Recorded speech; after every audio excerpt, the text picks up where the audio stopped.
everybody. It's Elizabeth Falkner. I'm so excited to be here tonight.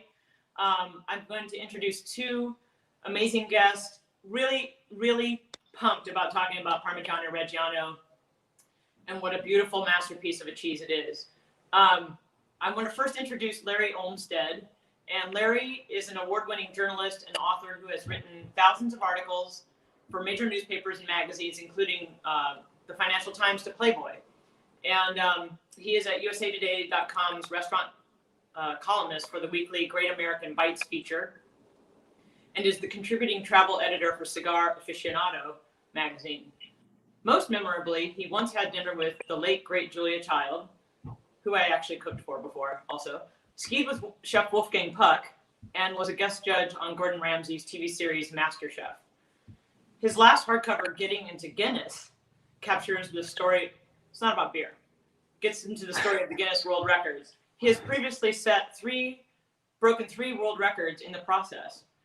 He is also the celebrated author of Real Food, Fake Food, a New York Times bestseller book that exposes some ugly truths about the food world. Next, I'd like to introduce Michele Casadei, I hope I pronounced it right, Massari. Chef Michele Massari is the recently appointed U.S. brand ambassador for Parmigiano-Reggiano, a product that is very close to his heart and mine. I've been there. It's pretty cool. We'll talk about that. Raised in Bologna, Michele studied medicine and eventually chose to pursue a career in cooking, combining his passion for science with the culinary arts. Michele moved to New York City in 2009, where he established himself as one of the most sought-after executive chefs in the culinary advisors in the world.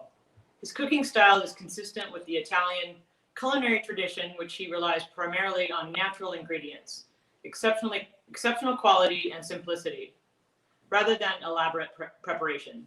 Michele is the founder and executive chef of Luciola restaurant in New York City. Gentlemen, let's start this party. Hi. How are you? Great. Good to see you here. Little tiny screens. Buonasera. It's great to be here. I guess I'm kind of supposed to tell you a little bit about myself. I just jump on the screen as if everybody knows who I am. But I'm a chef. I've been cooking for 30 years. I started my cooking career in San Francisco, and then was there. And I had restaurants for like 15 years there, and worked my way up. Opened my own places. Then I moved to New York. I lived there for 8 years. And now I've just moved to Los Angeles in the last few months. So I'm enjoying the produce here, and but I also miss the East Coast. So I like to travel so much and learn about food. I have been to Parma before. I've made Parmigiano-Reggiano. So I've seen the whole process, and I've tapped a bunch of wheels with the little hammer to sort of understand the aging process. So we'll talk more about that. But let's see. Let's start with Larry. Let's talk about, give me a second here. Let's talk about, in your book, you expose the fact that consumers are being sold fake food as opposed to the real food they think they are buying. But wait a minute, before that, let's talk about how you set world records, because it's really two different worlds. And while researching your Guinness World Record book, you broke some records. Can you talk about that? Yeah, the process is more complicated than people think. You know, people think, oh, I'll just go do 1,000 jumping jacks or whatever it is and get in the book. And there's a lot of process and paperwork to go through. So I thought the best way to experience that would be to actually do it. So I broke a golf travel record, which requires no skill other than getting on a plane. And it received quite a bit of press. So I did two more, one playing poker and one skiing. So they're kind of eclectic and random, but just shows anyone can do it. I love it. Wonderful. Let's talk about how you became interested in this topic of Parmigiano-Reggiano. Yeah, well, I visited Parma. I visited it a couple of times now, but at the time in sort of the same year, and this, I don't know, was probably around 2012 or so. It all gets foggy to me these days. I visited Japan and Italy in close proximity to each other. And being a food and travel writer, I always try to have the most iconic dishes wherever I go. So in Japan, I tried the famous Kobe beef. And it's like the Rolls Royce of beef. And then I came back home, and a few really high-end steakhouses would have it on the menu. It could be like $350 for a steak. And I tried it, and it tasted nothing like what I had in Japan. And I thought, that doesn't really make any sense. Most steak we get is frozen anyway. It shouldn't lose that much in translation. And so I looked into it, and it turned out that at the time, the importation of Japanese beef was banned in the United States completely. So any restaurant that had Kobe beef on the menu, and there were a lot, was just lying and ripping off the customers. At the same time, I went to Parma, and I watched them go through the cheese making process you were describing at one of the dairies. And, that all the things that go into it are done to make sure it's consistently really good. And I was talking to the cheesemaker about that, and he said, yeah, people can rely. They buy it. They know what it is, except in your country. And I said, oh, what do you mean? And he said, there people buy all this cheese they think is Parmigiano-Reggiano, but it's not. And those two things sort of gelled and led to my book. Fantastic. But how does this, let's talk about the taste, the health, and how did the practices of making Parmigiano-Reggiano and buying that original masterful cheese affect consumers? Well, I mean, every step of the process, and they've been making it basically the same way for 1,000 years in Parma, is designed to make it the best it can be. The cows, they don't get bovine growth hormone. They don't get antibiotics. They don't get supplements. They don't eat silage like most of the cows do here. They eat grass, which is what cows are designed to do. But even that is regulated. The grass can't have pesticides. It can't have chemical fertilizers. The farmers can't plant weird new grasses. It's the natural flora that makes the milk taste right. Then the milk goes to the dairy, and by law, they have to start making it into cheese within 2 hours of the cow being milked, right? It doesn't get any fresher than that. There's only 3 ingredients, right? Salt, the purest, freshest milk you can get, and rennet.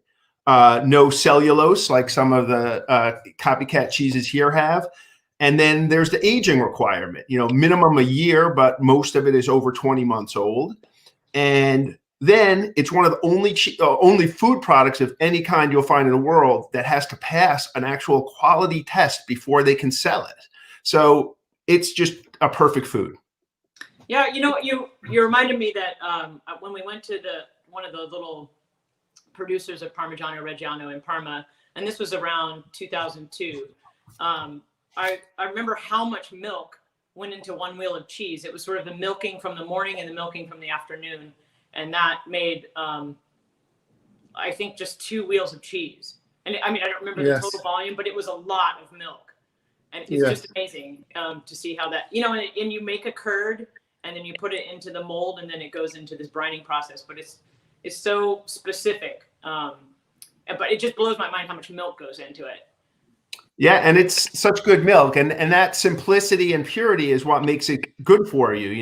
It's one of the healthiest cheeses, and I didn't really answer your last question, but that's why when people are misled into buying something else, they're losing out on both the flavor and the health benefits. Yeah, and also, yes, I just want to say that this is the Parmigiano-Reggiano, which is a cheese that has been around for more than 1,000 years. It's built to last. It's built to age. And I was listening both your story about being in Parma and the amount of milk. And sometimes we should always remember that things that are being perfected by time require simplicity. And the 3 basic ingredients we have here, which is the salt, the milk, and the rennet, are simple, but they've been in a long process selected to be almost perfect. I say almost because one of the parameters is always the time of the aging, and that's why the cheese goes through a very severe protocol in order to get the stamp, to get the Parmigiano-Reggiano in this side, which we call in Italy scalzo.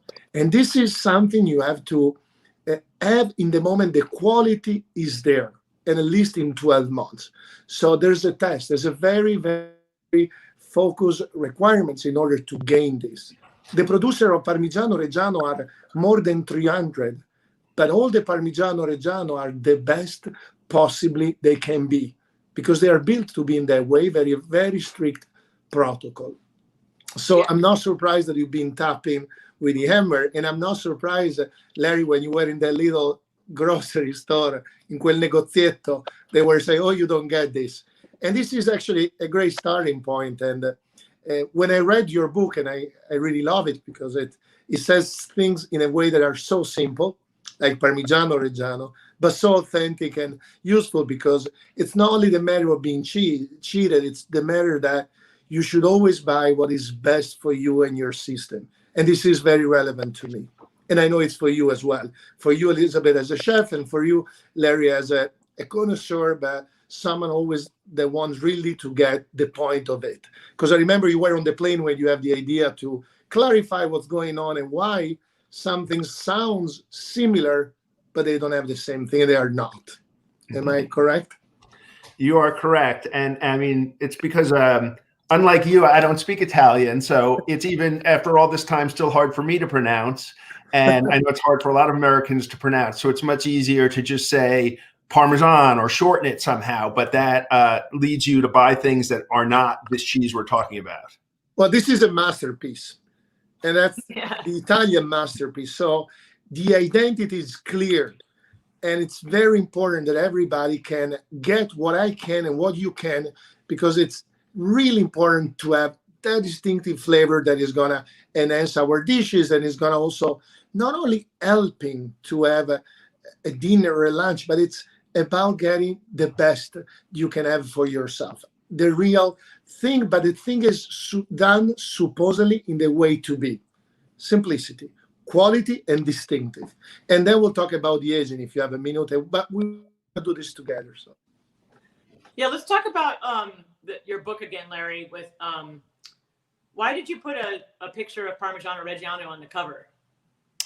Well, I mean, part of it is because, you know, going to Parma inspired me. So, you know, I have a deep tie to it in terms of the book, but also it's really iconic. I mean, people look at that, it's simple, it's relatable, people know what it is.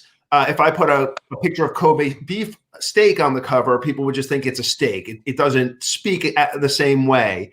To me, Italian food, and everyone loves Italian food. Italian food is all about using simple ingredients to get wonderful, complex flavors. And this is sort of this wedge of cheese is a microcosm to me of Italian food. It's the best ingredients. It's simple, but it's complicated. It's delicious. It's Italy in a wedge. And like I said, everyone loves Italian food and everyone loves cheese. And this is the best cheese. So I thought this kind of says it all in one picture. it's specifically part of Italy, because Parmigiano-Reggiano can only happen in a specific part of Italy. And this is the other part, because, you know, there are things that might sound Italian, but this is made in Italy and made only in those places where it can happen, like in Parma, in Reggio, in Modena, only there, and only with those specific requirements. So when we get to the grocery store, we want to make sure, and I want to repeat this because it's really, I understand it's difficult to pronounce it, but Parmigiano-Reggiano, it is made in Italy. There's so many hard cheese and aged that they might sound Italian, like the menu you were reading at that time for the copy. They might sound, but we don't want to get something that sounds. We want to get something that is original Parmigiano-Reggiano, made in Italy. So I really want to underline this. The truth is, you can taste the difference. I mean, if you sat a bunch of different, you know, hard cheeses down next to each other, or, you know, ones that are not Parmigiano-Reggiano, and you tasted them, you would really find, I mean, this is absolutely one of my favorite cheeses. It's always something I have to, it's going to seal the deal in a recipe for me. Even if it's just very Italian recipe and it's something simple, and I'm going to show you some stuff later, but it's just one of those kind of like, for me, it's a chef essential ingredient, because I know people will be like, how did you get all that flavor? I'm like, it's really about the ingredients. And this is Parmigiano-Reggiano is like, you know, it's just one of those masterful key ingredients. And the umami is here, chef. That's why the reason we have a lot of umami. That's what you're right. And let's see. Let's talk about Well, how can we ensure that people are buying the real thing? I think here, it's important. I mean, unlike a lot of the foods that I talk about in my book, like Kobe beef and some of the other things, are rare, they're expensive, they're luxuries.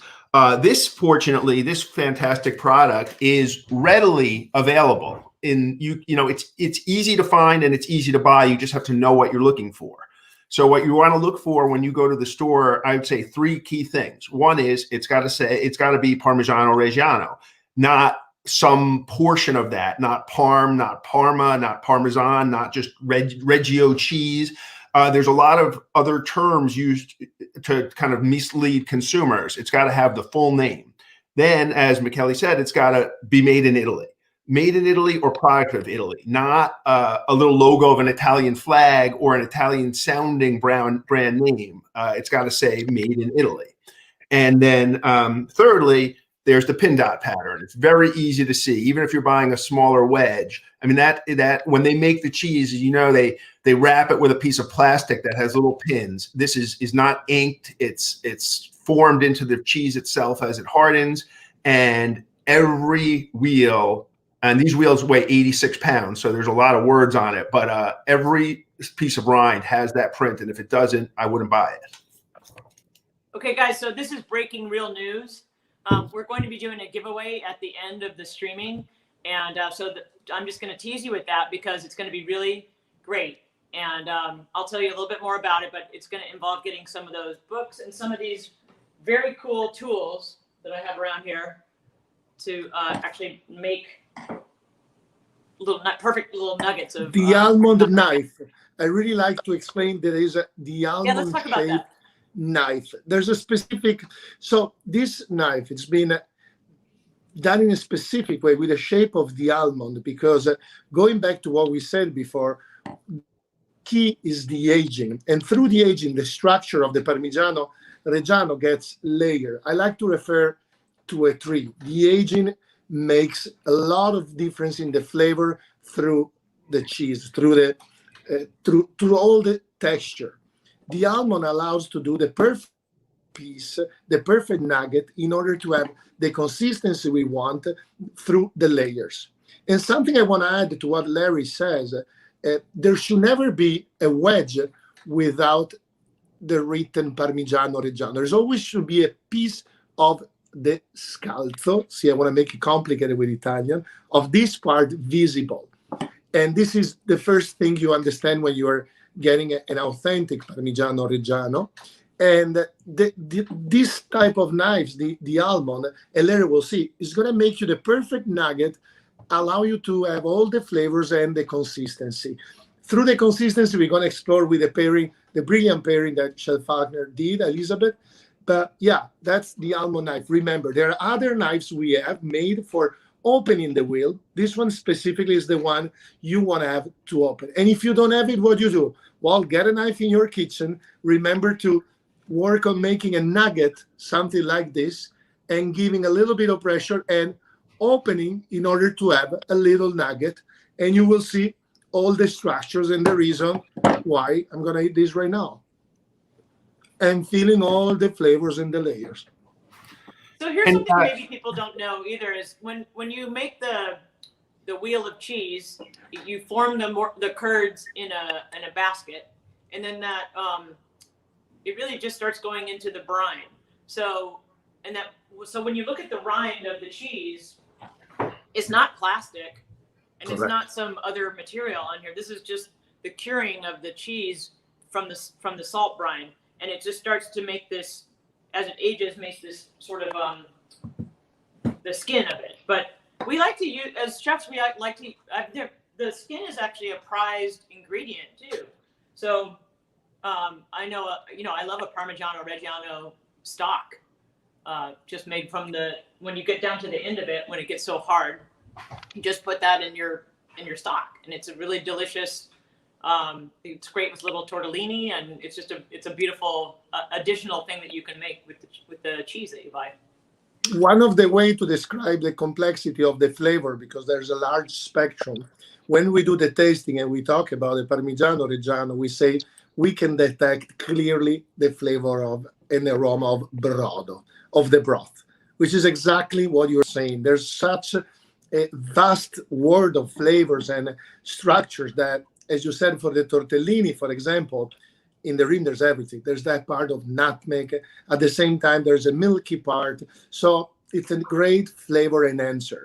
And when you go through the aging process, I remember you said there's a lot of milk involved. Yes, there's a lot of weight, but the time is reducing the weight and making a sort of making all the flavors pop out in a way that is very distinctive.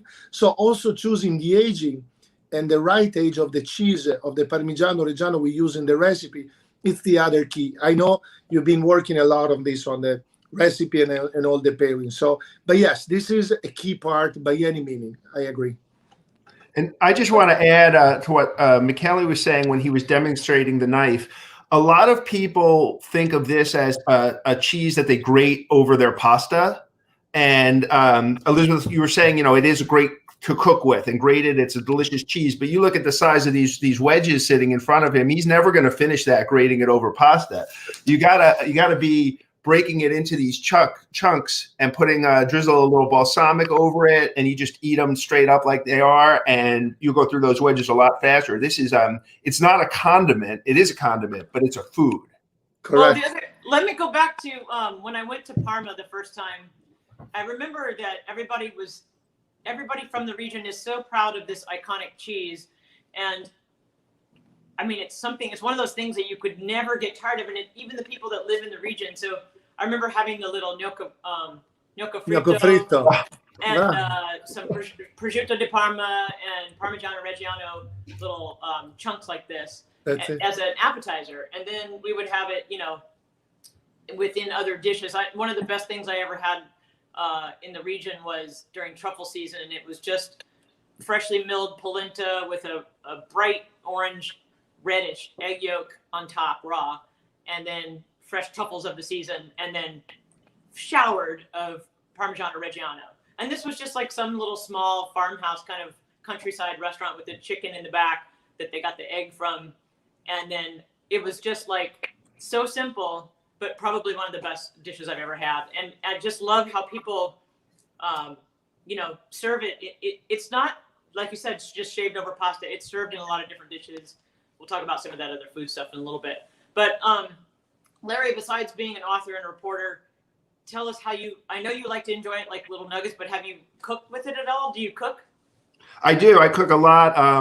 At Christmas, sometimes I make Rosa di Parma, the Rose of Parma, which is a butterfly tenderloin with prosciutto and a lot of cheese kind of wrapped up. There's a lot of restaurants in Parma where they try to use the cheese in every course, so you can really experience it in a lot of ways. So yeah, I do grate it, but usually I've eaten most of the wedge first. Yeah. And as a brand ambassador, I want to take responsibility here. You can match and you can pair Parmigiano-Reggiano with fish. Yes, you can. You just want to make sure you are matching the profile taste you want to achieve, because there's a word here that has such a large aroma. So it's great for pairing.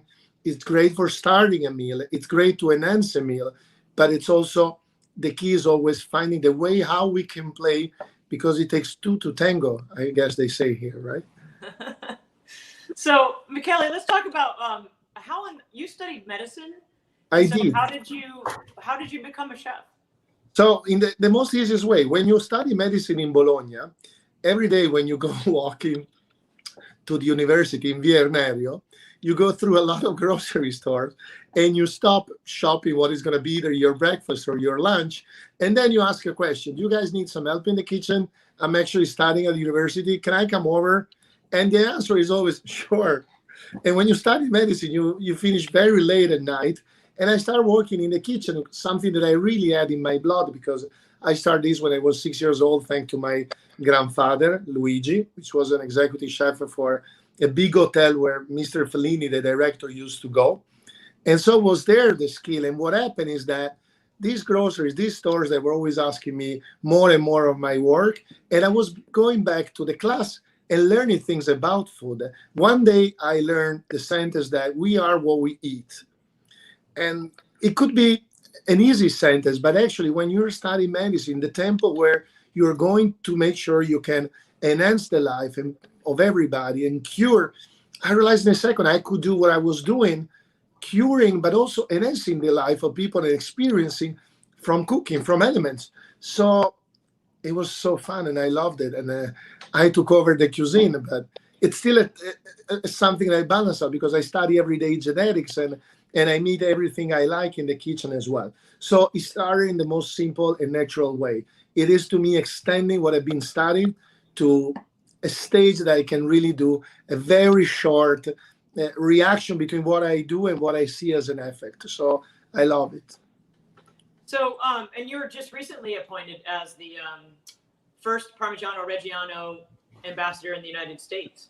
See the smiling. When I got the phone call, I was so excited. I said, okay, wait a minute, let me take a chair. The Consorzio Parmigiano-Reggiano was calling me to say, Michele, you're going to be our brand ambassador. Comma, no pressure, the first ever for United States. So I said, I want it. I was so excited. And I felt I got a degree, honestly. I felt I got the stamp of being what is my vision of the culinary world, but what is my vision of researching for limited ingredient. You know, Elizabeth, we've been working together in the past. I've been seeing how is our approach. You know, our work is about reducing the number of ingredients, but enhancing the flavor and the experience. So that call, I felt like, okay, I'm going to make this. To be honest, I had a glass of wine later because I was so excited and it felt a dream. And it still is. Look at here. Look at the job. It's me. It's mine. You got some major, yes. What is the auto? Not NASCAR, but what is it in like Grand Prix? No, but what's in Italy? Yes, yes. Yeah. I feel I got the best really recognition I could have and a great responsibility. So to me, my concern is if I get repetitive, it's because I really want to deliver what it is. And when things are so simple and there's nothing gimmick, or it's important to stress out everything you see about my accent and everything, and it's the excitement to be this brand ambassador for the Parmigiano-Reggiano. It's really like being I feel invested by Italy to the highest grade I could. It's a masterpiece, and it's in my hand. It's your hands. It's beautiful. I mean, I really do understand that because I don't just cook Italian food. I work with a lot of different ingredients, but it really comes down to like what are like the best ingredients I'm very jealous of your role because I know that it's very simple. This cheese it's simple, but the art is in the simplicity of it. It's just the 3 ingredients, and it's just the process of making it the same way for almost 1,000 years. And so, even for me to make up some recipes for this evening, it's like, oh, twist my arm. I mean, Parmigiano-Reggiano. This is like I got it made in the shade. It could be infinity, right? It could be. You could have written a book. I saw when you sent it over, I said, yes, probably she has other 200 ideas and they're all simple. So everybody can do it. It's amazing. And by the way, something I didn't say before. Do you remember what we said? It's made in a specific part of Italy with the milk. All this information I've written here. There are numbers on the side of the cheese that tell you everything. Everything is tracked. So the story, it's in the aging, but you can read and explore. And the website of Parmigiano-Reggiano USA, it has great information, great recipe, and you can always be in touch with us in 2 ways. We love to hear from you. So everybody should explore the website, should see what we're doing, and understanding everything we're saying. It's a lot of information here, but here's more for meeting each other. But come and visit the website, come and see our Instagram account at Parmigiano-Reggiano USA. You will see it's a growing process through simplicity and making things very, very clear. Yes. And also, I just want to add, too, that, like, we kind of talked about this previously about, other cheeses that are not this Parmigiano-Reggiano. And we haven't really talked about, like, it's so regional. And Italy is all about regional products. And so it's kind of like when you're talking about, like, I won't even talk about champagne because I can talk about Franciacorta. Franciacorta is a sparkling wine made in the style that they do, and it's close in the when you look at the planet. It's the same kind of parallel, but it's a specific climate. So when we talk about Parmigiano-Reggiano, it's not that they just built a factory there. It's just all these small producers are under these, restrictions and guidelines about how to, it's a big deal. It's very regional, and it tastes of the region. So I think when you talk about food stuff, I mean, it really does go with a lot of things. But I think when you start talking about Italian dishes, and when Michele, I want you to tell me some of your, tell me about your cooking style and some of your favorite things to use Parmigiano-Reggiano with. Grazie. Well, to me, it's always like a great excuse to find an application for, because as you said, using Parmigiano-Reggiano is playing safe. It's reducing the amount of salt you're going to need in your dish.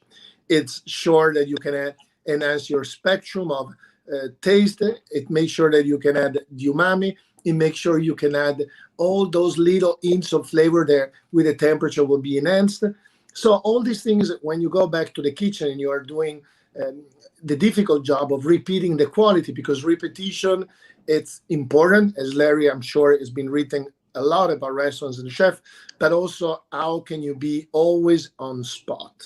So Parmigiano-Reggiano, it's a standard that can make sure that even the most simple dishes, for example, my zucchini parmigiana, which is made out of 3 ingredients and not fried. 1 ingredient is the Parmigiano-Reggiano. And all the time everybody says, oh, it's exactly the way I remember it. That's a magic word, because it means that you are repeating the quality through the expectation, not adapting to the palate, but making sure it tastes always the same. So in a simple recipe like the zucchini parmigiana, the key ingredient, it's here, that it gets the acidity from the tomato, which you can totally go along with, and it works with the delicacy, of the zucchini, and it guarantees a great product. Another recipe I like to use the Parmigiano-Reggiano, it's the spaghetti al pomodoro, which I call spaghetti al Parmigiano-Reggiano and pomodoro, because that's really what I do. I never use more than 5 ingredients. I know we talked about this before. So see, all this recipe where I can enhance a light profile and make sure you're not eating salt, but actually you're eating food, and you're not eating sugar, but actually you're eating food that is an element and substantial for your nutrition, where I use the Parmigiano-Reggiano. So to me also, the use it seasonal. In this part of the year, I go for a way aged more, because it gets into the ingredients that we're going to see later. And if I'm planning for getting a profile of wine taste, I pick salmon, some specifically. So going back to the recipe, for sure, in the presence of vegetables, in the presence of fish, but everything that requires to be memorable, that's where it gets in. Awesome. Have you ever made, this is just my own personal question, have you ever made a dessert with Parmigiano-Reggiano? Actually, yes, a lot of time. I do 2 desserts with the Parmigiano-Reggiano. One is the panna cotta, and I finish as Larry did before with the balsamico. I saw that is a very, very, you did something we do home all the time, in Parma, in Bologna. That's what we do in Modena.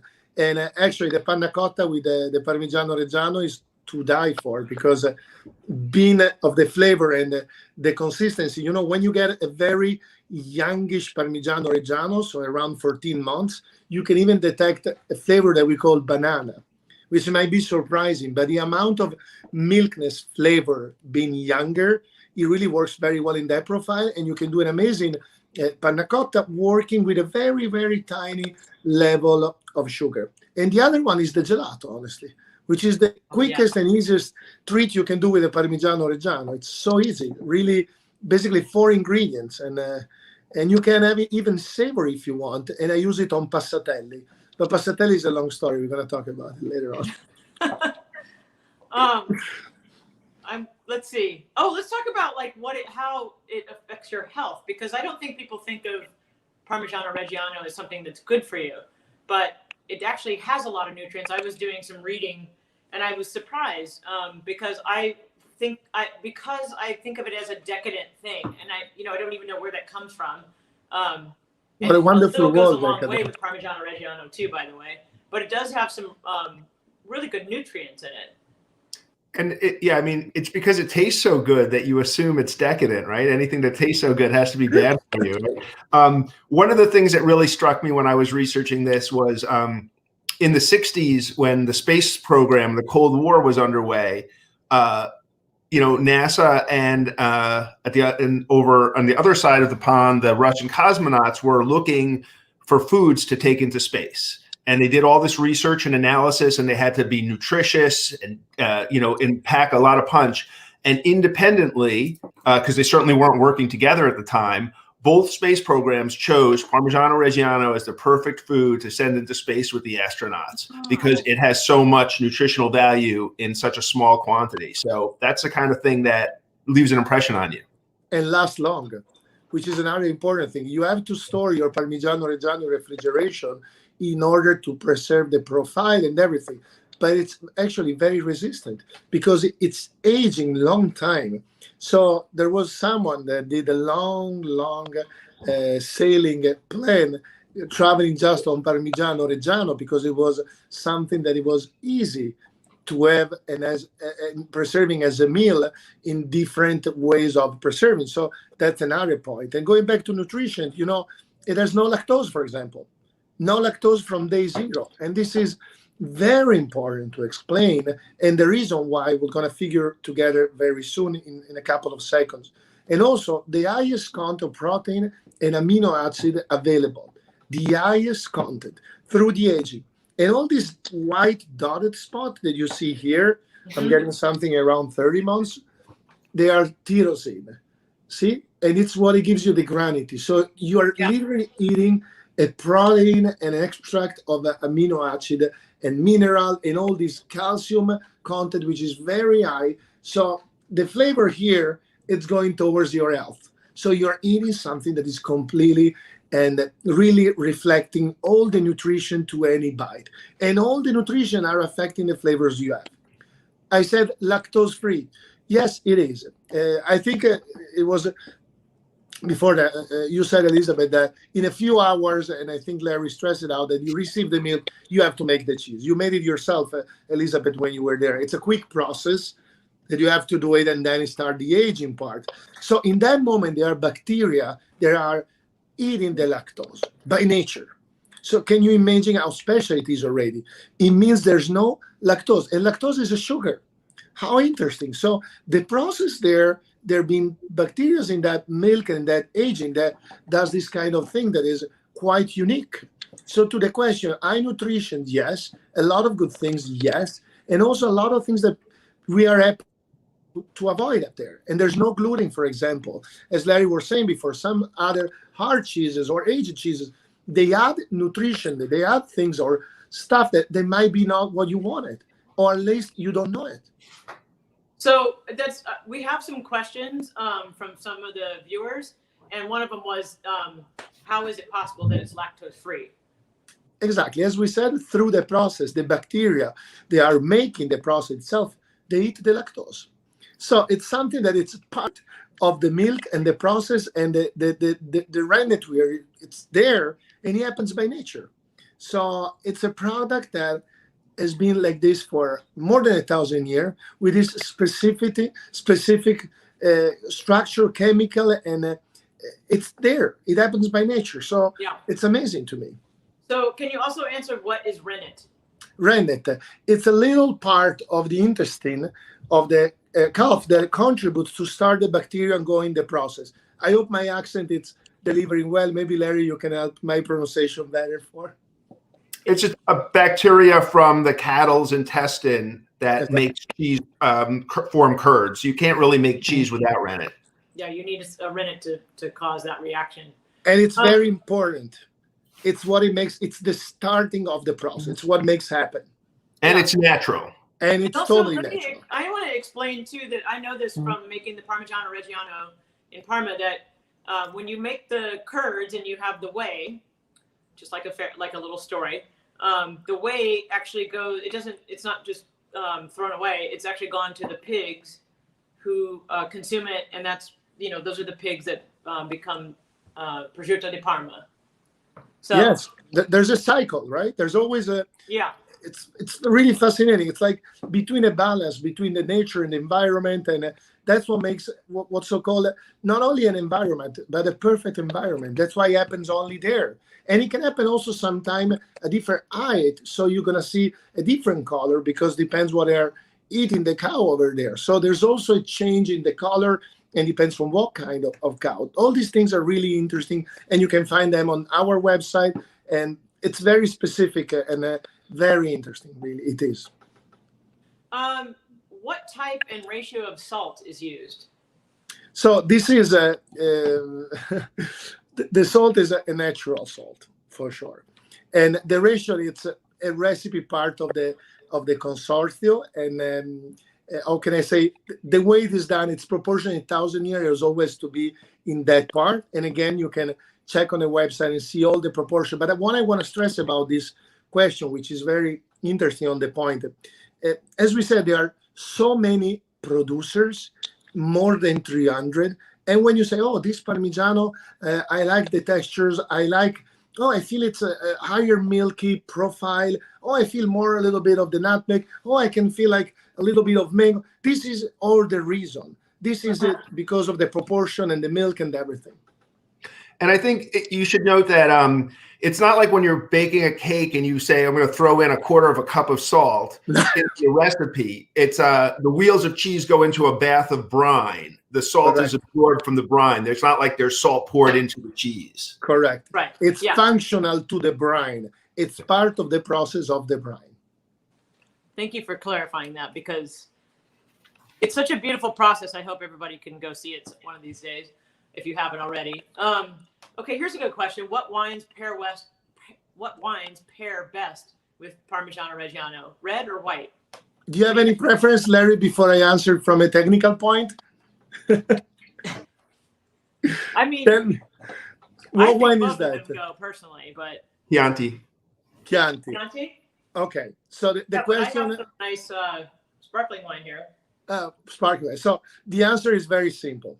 All the wines and all the beer, according to the aging and the Parmigiano-Reggiano you are sampling with, the structure. If I think about a Chianti, I would straight, and actually I do it all the time, I would straight go probably with a 30-month. Why I'm saying probably? Because you want to taste it and feel the profile of taste of the Parmigiano-Reggiano, and then you want to understand if they match very well together. With a white wine or a structure with bubbles, some of the bubbles wine or sparkling wine, they have what's so-called dosage, which is a portion of sugar necessary. So these days I really like sparkling wines with even a very younger one, like around 14 and 16. And this is going to benefit both the wine and the cheese. So going back to the answer, with any type of wine and beer, these days I also sell it with Moscato, for example. So sweet wine or ice wines as well, or Passito. Oh, that sounds good. I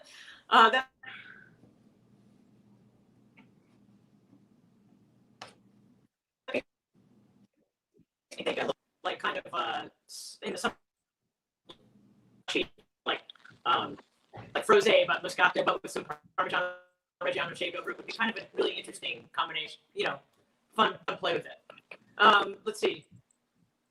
What about beverages, cocktails or beer? Did we talk about that? Oh, then I have a great answer. Larry, can I answer right away to the cocktail? Do you mind? Sure. Negroni. Negroni, it's the way you really can have a perfect pairing with your Parmigiano-Reggiano. If you want to do something that is a great exercise for your palate and preparing for a great dinner, a Negroni with the rim of the Parmigiano-Reggiano, a little bit shaved on the top, and a piece of 24 like or 30 while you're sipping with a bitter and the structure of the Negroni, it's incredible. I cannot stop saying how many flavors and aroma you can discover going back and forward. Actually, I love to serve it with a little piece of Parmigiano-Reggiano on top. And I always say to everybody, a bite and a sip, a bite and a sip. The combination of the two flavors, it's surprising. I love that. Let's talk about the difference between the flavors between, like, I have a 24-month over here and a 30 and a 36. And you can see, you can actually, it's visually, there's a difference. We talked about the granules of protein, and you start to see their presence a little bit more as it gets more aged. But what do you taste? Do you want to taste some? Yes, I would love to. And also, I want to give a little trick to, let's say we have this cheese on a shelf on a grocery store, and right away we want to see which one is the most aged. How can you understand it? Well, the first way, as you said, watching at the spot and the structure. Less granity is younger. We can see in a second here. Look. Yeah, perfect. The second point, the moment you are home and you want to feel it right away when you are about to start tasting and matching example for the pairing of the wine, one thing you can do after you do a nugget with an almond knife shaped, what I usually do, it's doing a little nugget, having between my fingers a little squeeze will tell me how aged it is. And right away, squeezing, the structure is not really allowed a big deformation. So you can tell in a second that when you feel this consistency, you want to go with a red with a certain type of intensity. So again, visual, the smell and the aroma, and the structure. First things to watch to understand how aged it is, if someone is more aged than the other one, for sure, the structures, then the smell, and then when you're already home and feel the difference between the two, also the tactile experience is very important. Yeah. Remember the temperature. One trick that I do, I shop for my Parmigiano-Reggiano, and when I get home in the shopping bag, it's at the right temperature to have a piece. It's one of those things you want to eat while you're cooking. It's good. It's healthy. Yeah, for sure. Also, just unwrapping it from the plastic wrap. Correct. Which we did it all together. Mm-hmm. Yeah. And then you get to this 36, and it's like, it's such a different texture. Completely. You guys, what flavors do you detect, Elizabeth? What flavors do you feel right away?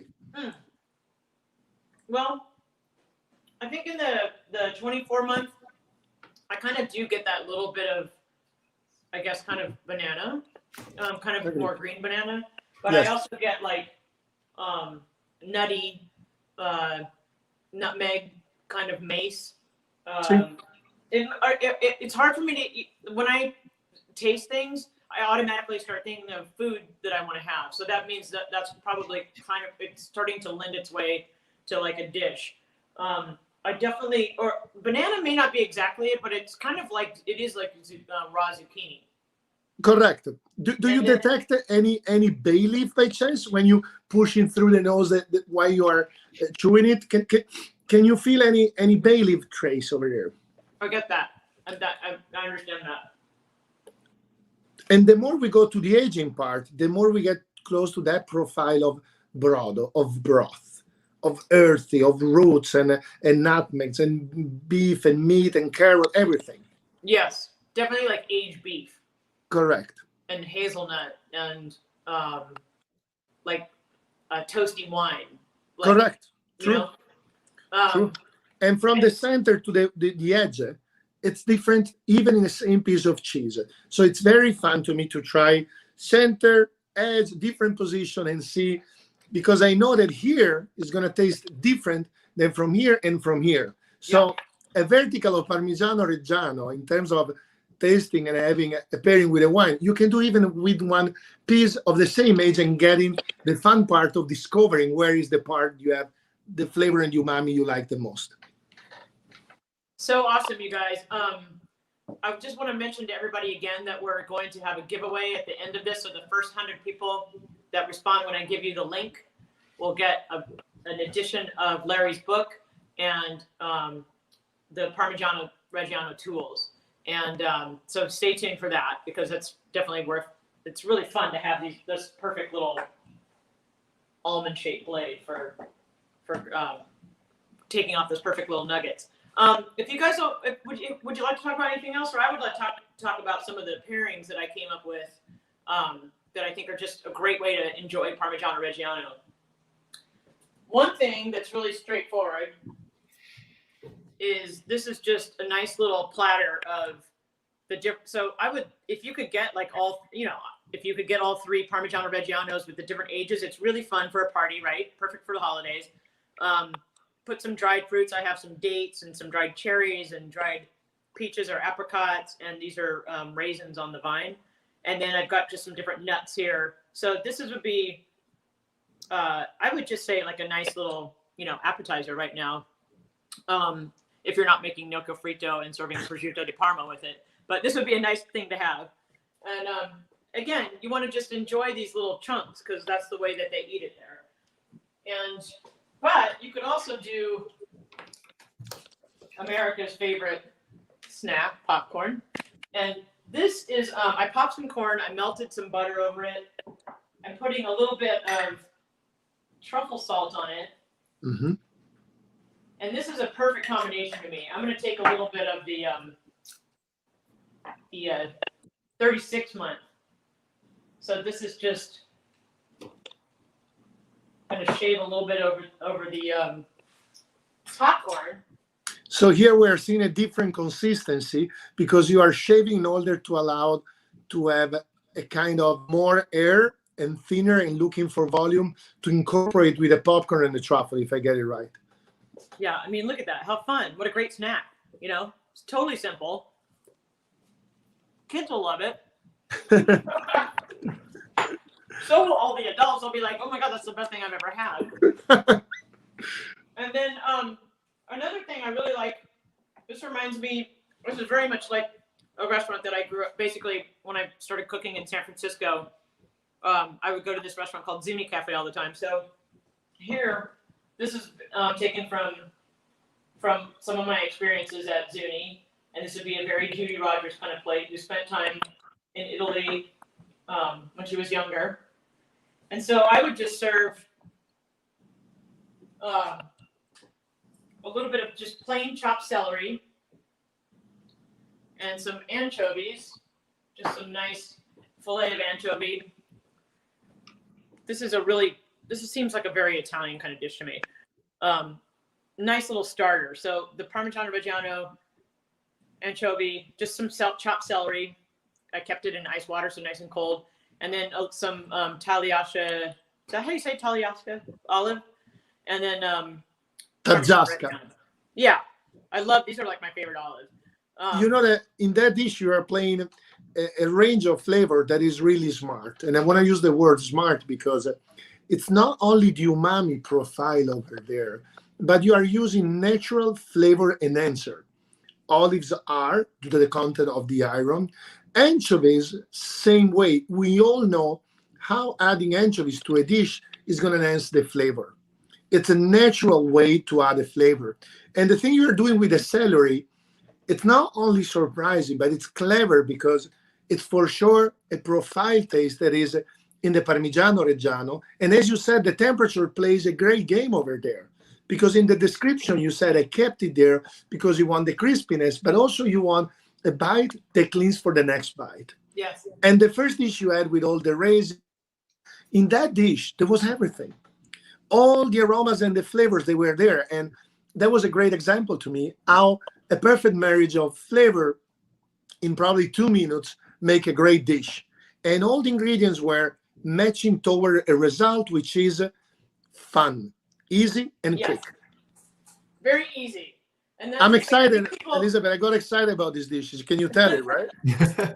I will share it with you. So, I really was thinking about how I like it, kind of in savory and sweet. And one thing I think that I don't see very often with Parmigiano-Reggiano, but it really works well. I've had truffles made with chocolate truffles made with Parmigiano-Reggiano. And it's such a, it seems like, wow, that's a weird combination, but it's not. Totally works. And so here I have I make a lot of bread. So I toasted some homemade bread here, just some sourdough bread. And then I'm going to show you this. I'm going to plate it for you guys, but I'm going to drizzle it with some bittersweet chocolate. Mm-hmm. And then a little bit of olive oil on there just kind of juicy with the olive oil. And this is one of those things, it's not dessert and it's a combination. It exists somewhere in between. I'm going to put a little bit of sea salt, not too much, but just a little bit for that bread. And then, and then I have some crushed up toasted hazelnuts to sprinkle on top. And then we're just going to take some of the 30-month-old Parmigiano-Reggiano. And personally, I like the combination of grating, just like the lightness of the grating on top, but I also love to take a vegetable peeler. Perfect. And I'm gonna put this right here, but then I'll show you close up.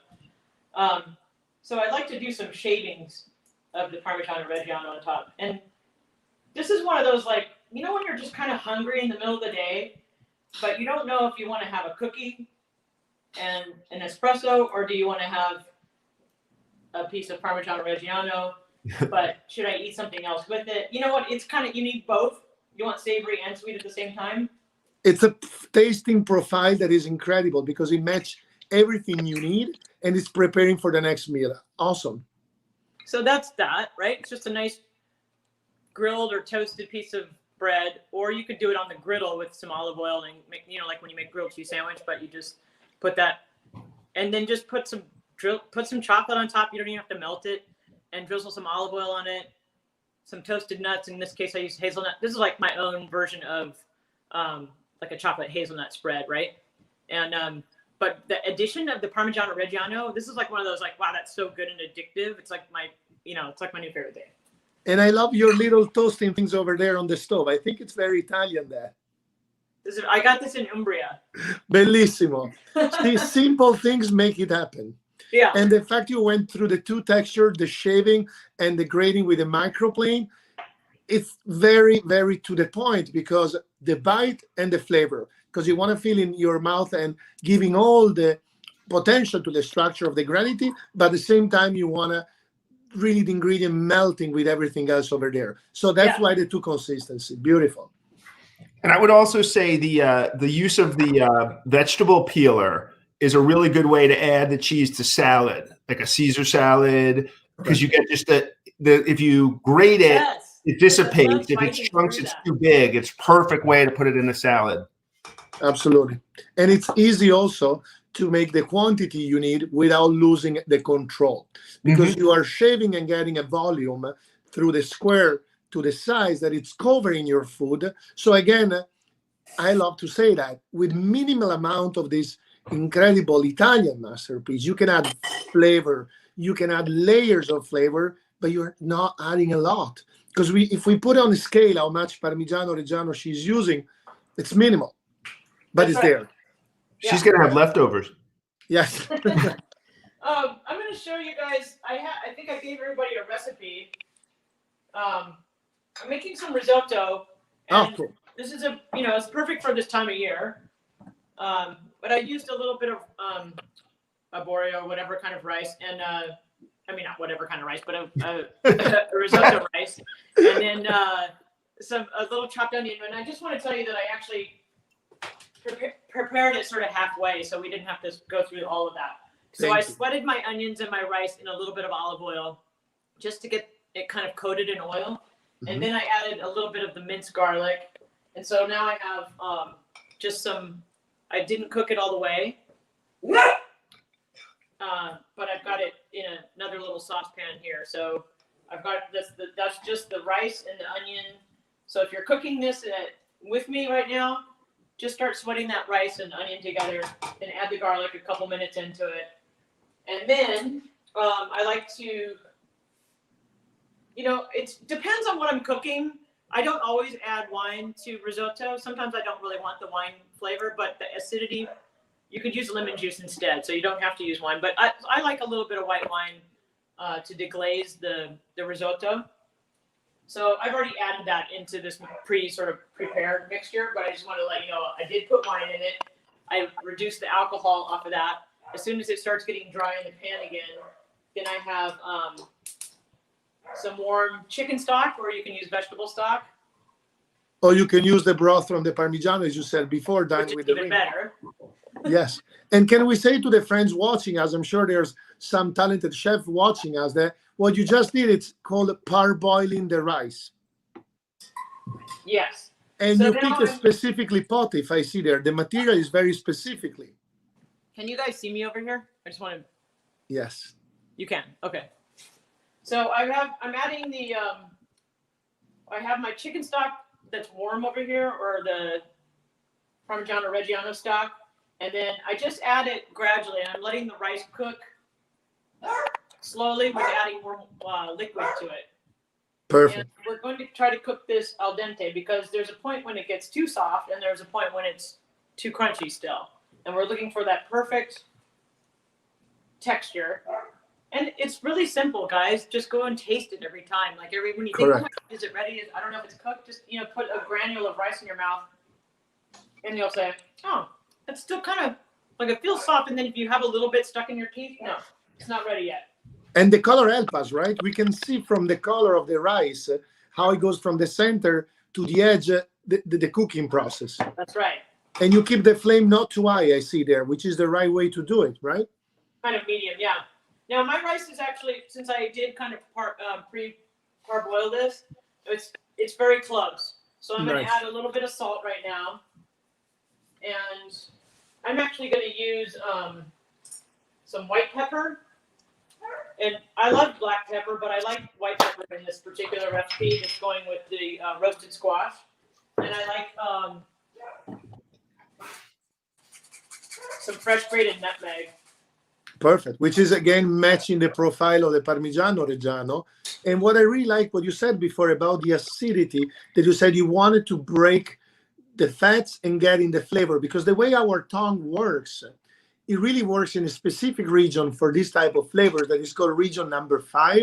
So the trick of every move we do to enhance the flavor and presenting in terms of the color, by getting from the first bite all the flavors we are looking for, it's the acidity. I like the part when you say the vinegar. We could do this with the skin of a lemon as well. So you are adding layers of flavors. They really live and match together by any meaning. It's very important to say it. Yes, and just if you guys if people haven't, sorry, I don't know why my dog's barking at me right now. Reminding to make it al dente. Just remember, you don't have to stir all the time when you're making risotto, but you come back to it and you stir a little bit and you come back to it. You're just letting the liquid cook the rice, and it's reducing out and getting absorbed. But it's kind of a more gradual process than, it's not like you're cooking rice, when you make like jasmine rice or something like that, or long grain rice. The other thing we're going to do is brown some butter over here. So I have a little bit of butter in a skillet. Okay. And I also have, I'm going to add this, I have thyme. The recipe asks for thyme, but I also have a marjoram plant. I do love marjoram. I really love that. It's going to change all the flavor at the end, and it's going to be so long lasting. Well, we are calling for a great match for a white wine there for sure. Yes. And then, so I think my risotto is pretty close here. Cool. And I want to show, I don't want it to be like, believe me, when I was in Parma, I had some risotto at lunch one time, and it was just so simple. It was just the rice, chicken stock, and olive oil. And it was not a bowl of thick, it wasn't a massive amount, first of all. It wasn't like a lot of restaurants. And I'm sure they were tapping the plate a londa in order to open it, because that was the other part, right? Breaking all the structure, just tapping the plate. Yes. And so I'm going to go ahead and my risotto is done over here. I'm going to add a little bit of olive oil to it. Okay. And I'm also going to add I roasted some little, the honey nut squash? Yes. It's like a little butternut, but it's smaller. So I just roasted those at a high temperature until I have I haven't even mashed it up or pureed it or anything. I'm just going to put it in like that. So we get some sugar from there, some sugary part. Amazing. So just kind of, I like it just not being like the whole thing isn't orange and extra starchy from the pumpkin, but it's just little bits and pieces of it so I can see the orange when I plate it. And then I'm also going to add just a little bit of lemon zest. Okay. I like a lot of citrus in, just as an extra seasoning. And a little bit of the lemon juice. The acidity that you said since the beginning. See, there's another trick over here. We are adding layers to the best result at the end. And then I'm looking at it and I want a little more liquid. That's okay, I can add a little more of that. And then I'm going to take, which Parmigiano-Reggiano do you think I should use? Well, I saw you adding lemon. Use the 30 months. 30 months, do you think? Yes, yeah, for sure. That's what I think also. Cool. So and the broth you add is warm or room temperature? The what? The broth that you are adding. It's warm. It's on a burner on the back of the stove. So that's important too, I guess. Say that again, sorry. That's important too, because we add always at the same temperature in order to build and get to the result. Yes, yes. Beautiful. Okay, so I stir a little bit of Parmigiano-Reggiano in. Okay. To the mixture. I'm gonna taste it.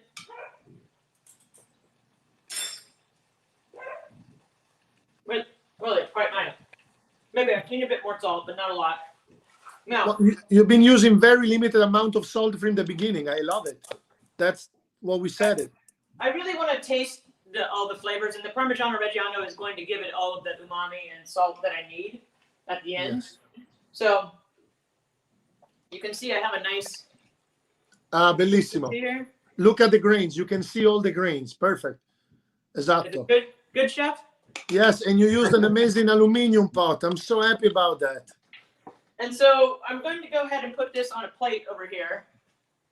I might have to move my camera in a minute, but meanwhile, I just turned on a burner over here, and I'm actually going to brown some butter quickly. Nice. Now I'm going to make a nice little pile of the risotto, like this. Bellissimo. And then I'm also going to put. This is just like how I've turned it from just like a pumpkin or winter squash risotto into an autumn risotto. So I'm adding just some chopped walnuts kind of on top of the rice.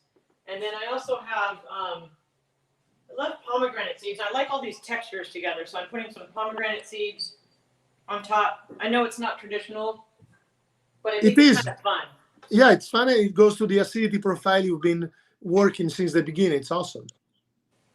So let's go ahead and we'll grate some Parmigiano-Reggiano over the top of the risotto. And this would be just fine as it is. This would be a delicious, perfect way to serve it. Just like beautiful. That.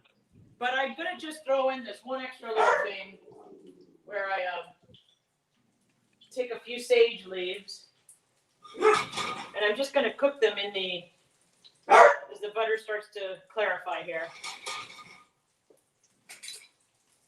So they're just going to basically fry in the butter. And then of course we season the butter a little bit. And just when it starts to turn brown, as it is right now, apologies about Hendrix, he's got a mind of his own over there. So how much Parmigiano-Reggiano did we use in your opinion? I'm totally driving him crazy with all the, when I shave things in my kitchen with the Parmigiano-Reggiano, my dog comes over and looks up like waiting for it to rain. So I've got this brown butter. I'm going to stand back and add a squeeze of lemon juice to that. And then I'm just going to place a couple of sage leaves on top of the risotto. And just a little spoonful of that brown butter. This is what turns it into like I don't know, I guess more of a fall dish. Got so much fun flavor. Again, maybe by the table side, a little more Parmigiano-Reggiano on top.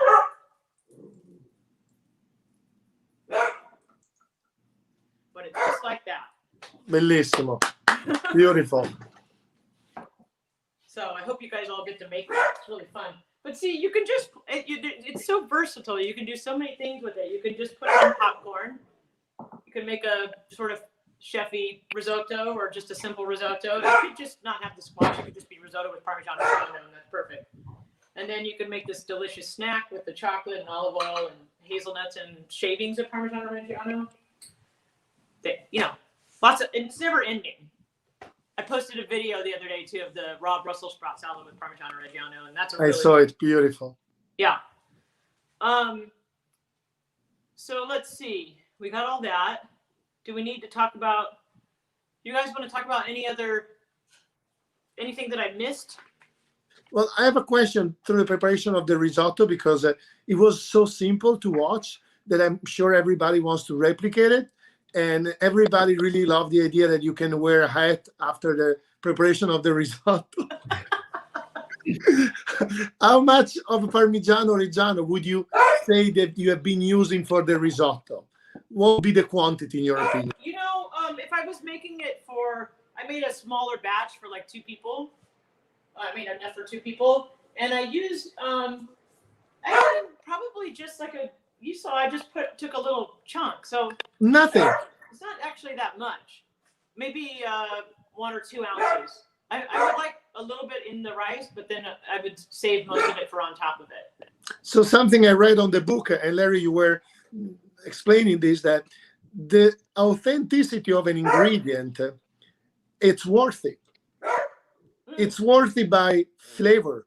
It's worthy by the amount it costs, because it's been engineered and preserved to deliver the highest quality and the highest profile possibly be. So we've been using basically nothing, something that is limited in quantity. And how many recipes we did there? We've been through such a large profile and gamma of flavors and matching with. In this risotto, there's basically what, less than a nugget, nothing, and it tastes great. Yeah, so, exactly. A little goes a long way, that's for sure. For sure. And this part is fascinating in the book when you explain the price and worthiness and everything. I mean, you can say with your words, which are way better than mine. Well, I mean, I think I said earlier, a lot of the products I talk about in my book are very expensive. This is an exception. This is actually less expensive than some of the poorer quality imitators that they sell at the store, and a little goes a long way. I would say for the average person, you know, when you go down to your cheese shop, you don't maybe need to buy a 3-pound wedge like this. You're probably better off buying, you know, smaller wrapped and turning it over more frequently. And just in terms of the buying, a couple of, you know, we talked about it before, but I forgot a couple of little tips. One is I like to try to buy it at a place that goes through a lot of the cheese, does volume, because these wheels, like I said, they weigh 86 pounds. Once they crack them, it immediately starts to deteriorate to a degree. You know, it's better. You can store it well and everything, but you want a place that sells a wheel of cheese every day, not a wheel of cheese every 2 months.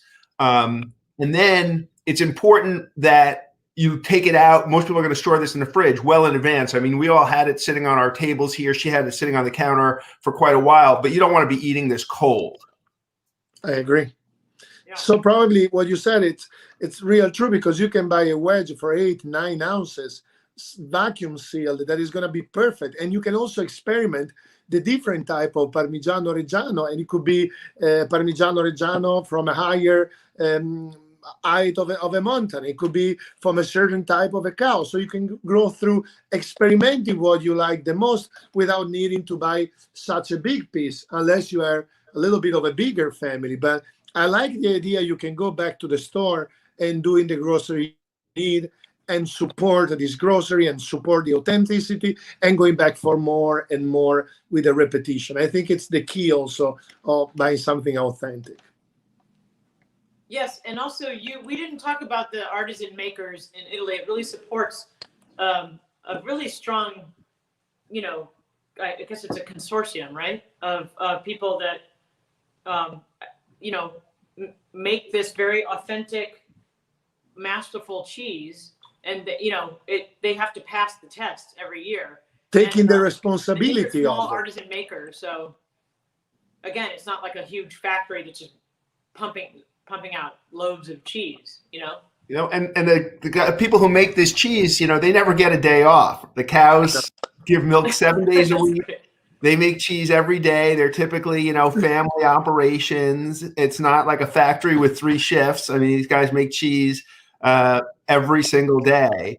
And then what Michele was saying before, just the circle of life in Parma, that this cheese also supports the making of this cheese supports the dairy farmers, and it supports the prosciutto makers. And that's another, whole artisan consortio, very regimented process.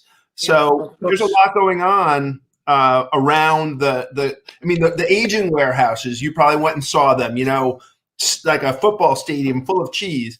They're another business. They're typically independently owned. The cheesemakers lease the space.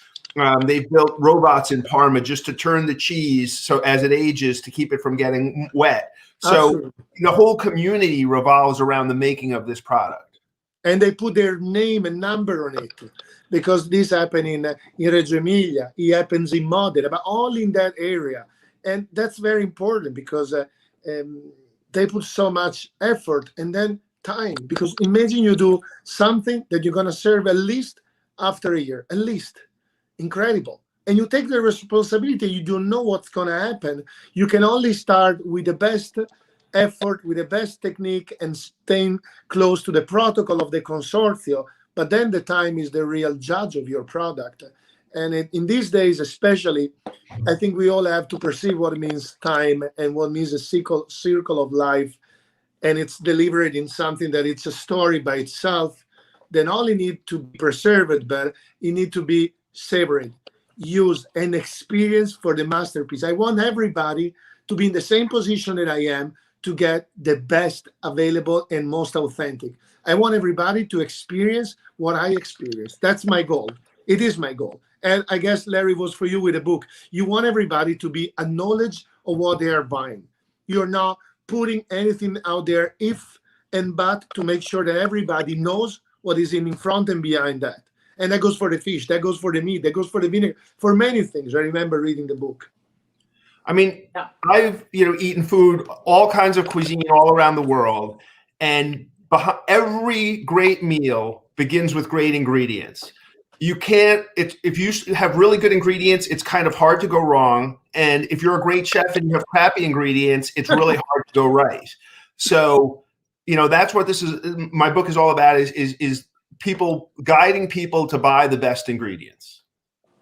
And this is on the cover. And to taste as supposed to taste, because that is the goal.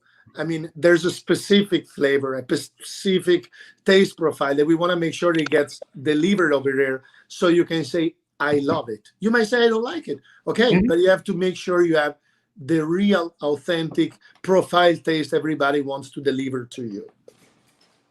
It's also, it's like you said, this is real food. This is the real deal.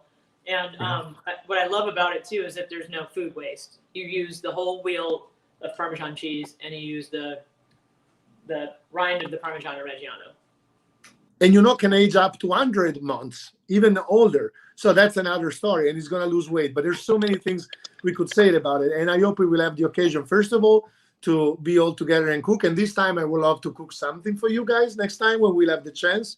And the time will be on our side in all this process, but it always will be part of a memory of this very important holiday of this year, which gives us the chance to see we are distant, but we are sharing an emotion and the same type of product. So I think for the holiday, this is going to be great, because it's such a simple act of saying, I care for you and I want you to have what I have. We can cheers for the holiday at this distance with a wine, making sure we have the same feelings and emotion and profile. So especially in this holiday, which is all about being connected, being far, I think it's the perfect way to cheer and seal this upcoming Thanksgiving and Christmas. But anytime you mean family, anytime you mean I care, anytime you want to give a meaning, it's the right time to get a bite of the Parmigiano-Reggiano. That's how I feel about it.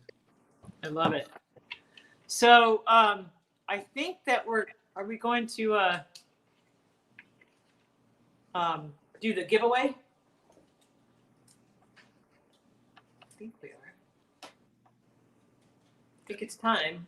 Here we go. And Larry, thank So, you again for everybody- choosing the Parmigiano-Reggiano as an image of your book. To me, it was so emotional, and that's what made me turn my head, because I saw something that I knew very well.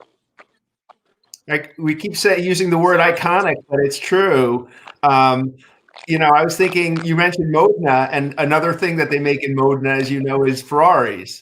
I know. And, you know, so you think about Italian icons. This is the Ferrari of cheese. Noted. So Chef. everybody out there, the first 100 people that go to this link, which is Parmigiano-Reggiano.us/gifts, and they posted it on the streaming. The first 100 people are going to get a copy of Larry's book, which I need to virtually sign up right now too, because I don't have. And they're all signed as well. But I will get one. But go ahead and.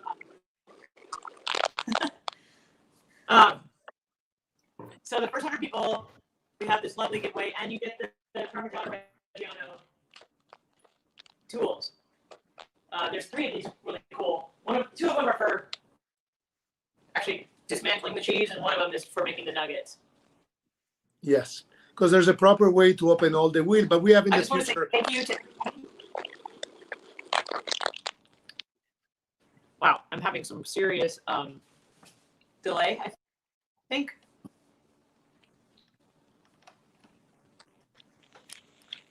I hope you Time guys can is still on hear me, our because I side. just want to say thank you. It's on your side.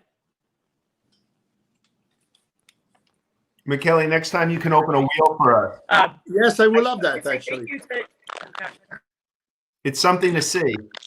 Yes, I totally agree, and it would be awesome to do it together, explaining how we do it and explain the physical process, why it's done in a certain way, and how you can crack the cheese and it opens by magic by itself. It's beautiful. I agree. And it's just like we talk about how artisanal the cheese itself is, even the way you break it is. You don't, you know, cut this with a table saw. Absolutely, yes.